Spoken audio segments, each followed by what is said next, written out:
africaine qui a été votée par le Parlement, dans le Congrès américain en 2000, qui permettait que les pays de l'Afrique subsaharienne puissent exporter vers les États-Unis sans paiement de frais de douane. Alors, nous avons été admis à l'AGOA en 2003, on a été exclus en 2010 et on a été de nouveau réadmis en 2020 avec l'avènement du président de la République, Félix-Antoine Tshisekedi. Alors, maintenant, l'avantage d'appartenir à cet espace, ce n'est pas seulement de commercer avec les États-Unis. Les États-Unis voulaient pousser les pays africains à construire leur écosystème économique. Parce que quand on vous dit d'amener les produits vers les États-Unis, ça vous pousse à l'agriculture, à la transformation, pour vous permettre d'accéder au marché américain sans paiement de frais de douane. Malheureusement, beaucoup d'États africains n'ont pas saisi.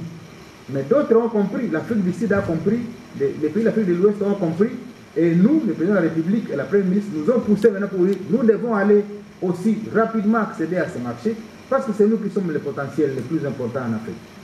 Alors, nous sommes allés aux États-Unis avec un programme de dire nous devons décrocher la participation de l'organisation du Forum AGOA 2025 en RDC.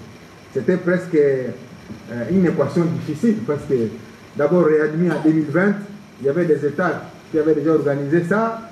Je vois le Sénégal, je vois la Côte d'Ivoire, je vois l'Afrique du Sud, je vois la Zambie, je vois l'île Maurice, je vois le Kenya, je vois l'Éthiopie.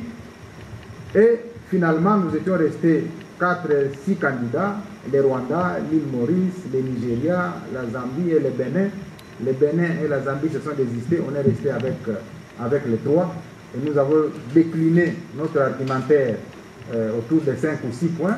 Le premier, c'est que nous avons pris d'abord les zones géographiques pour démontrer à l'opinion que l'Afrique de l'Ouest avait déjà organisé 4 fois cet événement.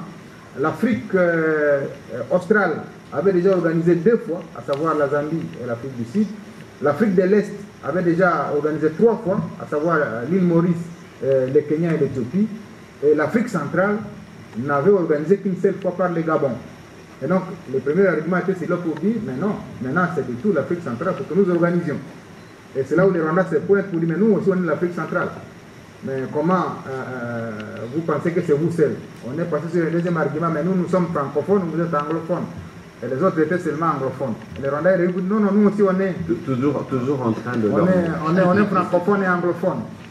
Mais finalement, comme nous avions construit un réseau solide, nous sommes arrivés à développer aussi d'autres arguments liés à la lettre que la Première ministre avait écrite pour dire au département d'État et au gouvernement américain que la RDC prendra en charge l'organisation complète de ces forums.